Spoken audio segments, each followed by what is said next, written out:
কোথায়? আমার আলোচনার টপিক হবে এটা, আমাদের প্রকৃত মুক্তি কোথায়?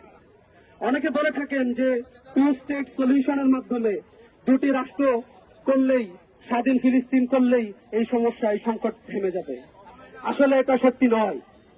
এখানে কোন 2 স্টেট সলিউশনের মাধ্যমে মুক্তি পাওয়া সম্ভব নয়। কারণ ফিলিস্তিন আমাদের কাছে কোনো একটি মুসলিম ভূখণ্ড নয়, এটি আমাদের মুসলিম সভ্যতার আতুরঘর। এটা আমাদের পিতা ইব্রাহিম আলাইহিস সালামের আবাদ করা ফিলিস্তিন। সুতরাং এই ফিলিস্তিনের মুক্তি কোন 2 স্টেট সলিউশনের মধ্যে নয়। এই ফিলিস্তিনের মুক্তি নববী মানহাজের ভিতরে।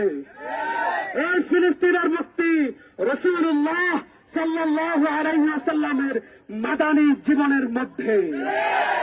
এই ফিলিস্তিনের মুক্তি সাহাবী ওমর ইবনুল খাত্তাব রাদিয়াল্লাহু তাআলা আনহুর দেখানো পথে। এই ফিলিস্তিনের মুক্তি সুলতান সালাউদ্দিন আইয়ুবী রাহিমাহুল্লাহর দেখানো পথে। সুতরাং কোন জাতীয়তাবাদ